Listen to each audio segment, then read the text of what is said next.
Welcome to Cousin Vinny's Place, a frank and irreverent look at the topics of the day. Hey there, fellow patriots. Welcome to Cousin Vinny's Place. I just got done with another podcast with Frank Salvato of Underground USA. We did a Skype video, and Frank was mobile, so please bear with any video problems or any other technical problems. As always, the topic was very, very interesting, and it's worth a listen. If you're watching this on Facebook, please make sure to like the video and share the video as much as possible. If you're watching it on YouTube, please subscribe, like the video, share, and don't forget to hit the notification bell so you can be notified when new videos are uploaded.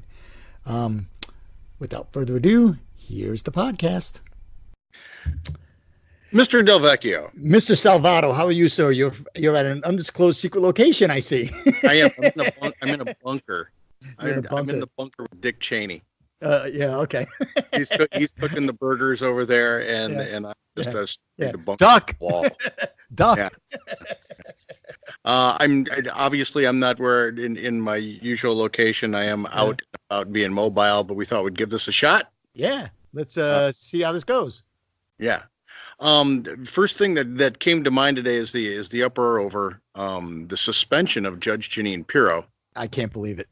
Over at Fox for daring to go after one of the Twitlets. Yeah. Omar. Right.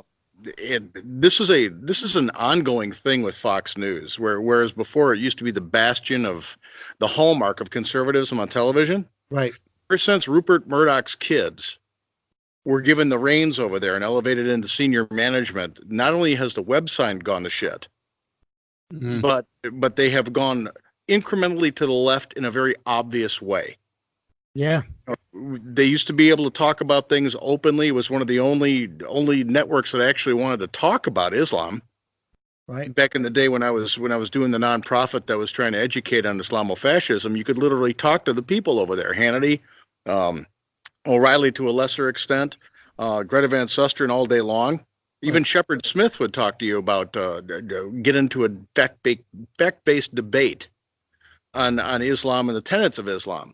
Right. Now Jeannine Pirro calls this woman out on the carpet and care. Yeah. Get her taken off the air. You know what? I don't even think she really said anything denigrating.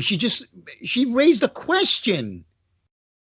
Well, there's two. Yeah, she did. She made some pointed statements, but they need to be answered. If somebody is subservient to the Quran and Sharia law to the point of wearing a hijab, you do need to ask that question about where do your loyalties lie, because Sharia law and the Constitution don't go together. Oh no, I mean, the Sharia law is an anathema. But I mean, look, she dared accuse. She denigrated the Jews, okay, and our ally Israel, to the point of, Jesus Christ. I mean, her comments were I mean, I don't even have words for them. And yet here, Jeannine just raises a question, raises an issue, and all of a sudden it's a problem. This is the double standard. You've got the left diluting a resolution to say we have to include all hate instead of focusing on the reason they were having the resolution in the first place, which were only comments. She is an anti-Semite, which means she is a Jew hater, which means she is not a friend of Israel. Now you get to be that in the United States if you want to be. Right, but other people also have a right to call you out on it too. Right. So Pirro goes on and wants to know where her loyalties lie. All she had to do is answer the question. Yet CARE comes out and comes after her in such a fashion that the muckety mucks over at Fox feel that they have to suspend her, or as Frank Gaffney was saying tonight on the radio, put her in the penalty box. Yeah, well, now one thing has to be pointed out about CARE that is indisputable and actually part of court records. CARE, the Center for American Islamic Relations, is a court documented unindicted co-conspirator in the Holy Absolutely. Land Foundation trial, and that trial was about financing terrorist groups. Absolutely. Absolutely. And here's another question. Where's Pirro's First Amendment rights? Where Yeah. the hell did they go off to? And Well, yet, and yet, and evidently yet, at Fox, you you know, don't have any. which is bullshit. I'm sorry. Everybody's got First Amendment rights. I mean, so we can have a congresswoman call the president a motherfucker, and we'll impeach the MFer, and Pirro dares to bring up certain things about Islam, and her First Amendment rights go out the window. Well, This is ridiculous. What country did I wake up in? but This you is see, nuts. this is the politically correct media. Yeah. There are no Bill of Rights protections for anything like that when it comes to when it comes to the media. The media has been captured by the progressive left. And in the first chat we had, I said I'm going to call them fascists, and you went, well, I don't know. I'm calling them fascists. I'm starting. You know what? I'm like starting to agree with you. I'm starting to agree with you. I want to hear what someone has to say when it comes to even just asking a question or even making a declaration. Go ahead and prove her wrong. You say something they don't like, and they extinguish your voice. Well, and this is what the left has done. There is no free speech when you're operating under the dictates of political correctness, which the progressives, that's the law on the media today, is political correctness. And this is a slippery slope. I mean, it like started with the Berkeley riots with Milo Yiannopoulos and Ben Shapiro, and it's just evolving into, or de-evolving actually, into just this anarchy where you have to silence any opinion that doesn't jive with the political leftist progressives, and it's nuts. It's a dangerous situation we're in.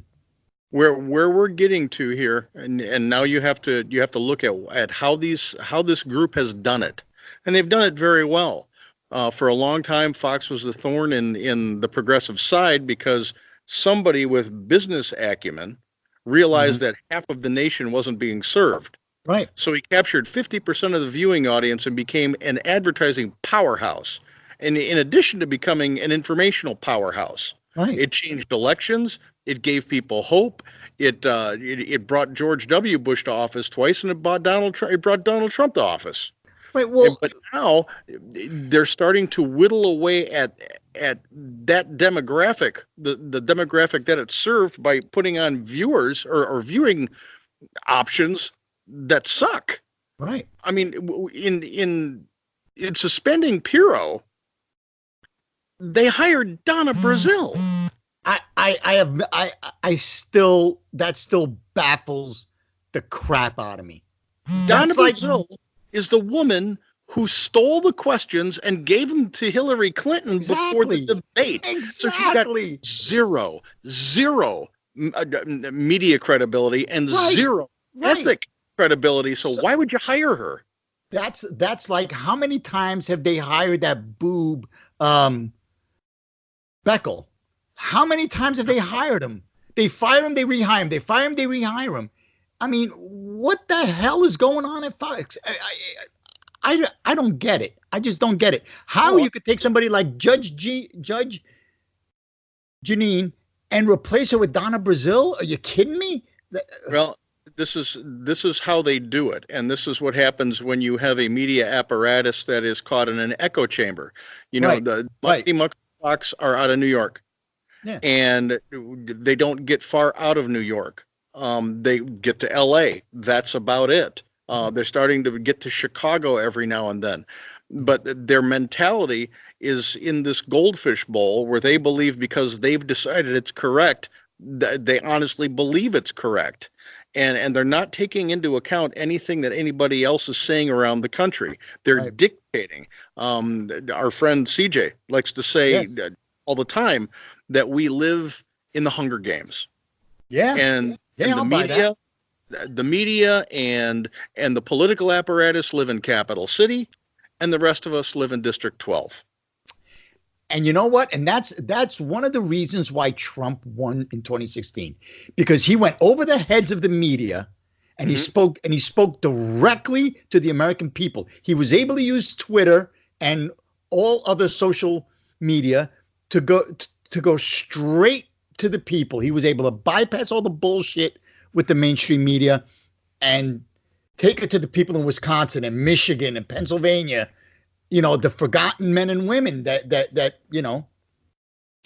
and that's what you got to do, because obviously the media's gone. It's gone. Think about it. The successful campaigns over the last, I'm going to say now, maybe 40 years.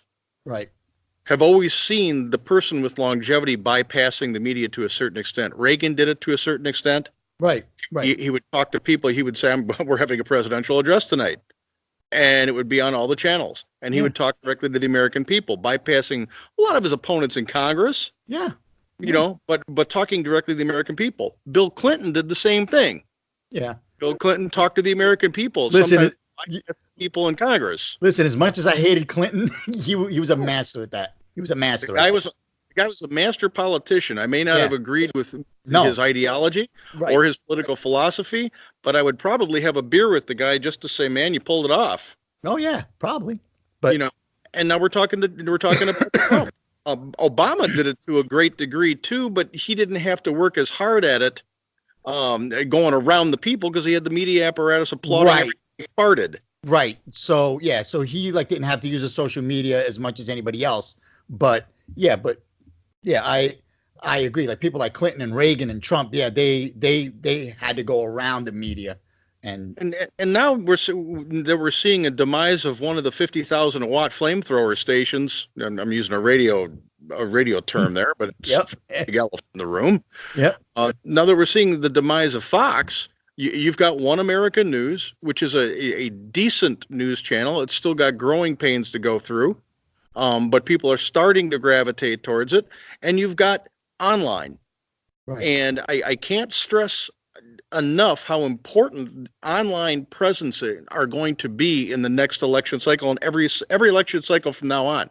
Yeah. Be very important, because instead of being sold a bill of goods because there's a commercial every 15 minutes, you've got people who are actually taking time from what they do for a living and for recreation, looking up facts, right, and sharing facts and truth with people because it's the right thing to do. Right. Not because they're making $64 million to have a primetime TV show, but because it's the right thing to do and they care about the country. And podcasts are going to be another big thing.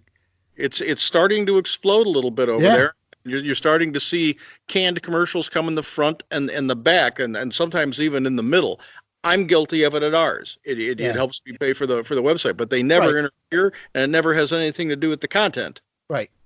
Exactly. So they will get bigger. That market is starting to explode. What I'm afraid of over there, and this gravitates over to online things like the YouTube channels, is now that the left understands the potency of this, they will attempt to destroy it. Oh, absolutely. Well, you're seeing that with a lot of the demonetization in YouTube, from like gun channels and certain political channels and stuff like that. So I mean, they're like starting to exert a lot of influence. So I don't know, but people need to explore this, get out of their comfort zone just a little bit. Yeah. Once you start realizing that your smartphone can take the place of things. I mean, it just really can. There's a friend of mine the discussion was, do I just mirror my smartphone onto my giant TV, or do I get a Fire Stick? Yeah. They weren't even talking about getting any cable because they just didn't want to hear it anymore. Right. Yeah. Exactly. So you could find some insane things out there. I know in podcast land, the Hoover Institution has something where you can hear Victor Davis Hanson every week come out talking about the policies he's working on. You can go to Heritage. You can go to the First Amendment Center, the Second Amendment Center. They all have podcasts and videos that you can queue up on players now and fill your evening if that's what you want to do. Right. And luckily, the information's always going to get out. So there's always going to be a way to get the information. So when I started my podcast, it's getting on 5 years and starting to ramp up now. I named it the Underground for a reason. Yeah, because people who did the research and told the truth and who were doing it for the right reasons, they were going to have to end up going underground because mainstream was not going to allow it to come out. The politicians would not like it when it came out, and sooner or later people would be hunted for this. Absolutely. So that's why I called it Underground USA. The people who love the Constitution, sadly, got to go underground. Hey, whatever it takes. Whatever it takes to save the republic, Yeah, it's a shame. I know, but this is insanity. This whole thing with like Pirro and Brazil and like everything else. It's just nuts. I see. I like Sean Hannity. I've had instances where I've had to interact with him, even on stories. We broke the Reverend Wright thing in our small little journal, and I introduced him to Eric Rush, who was on his program explaining Reverend Wright the entire time. So we've got a decent relationship. I wish him the best, but he's going to end up being the lone survivor over there.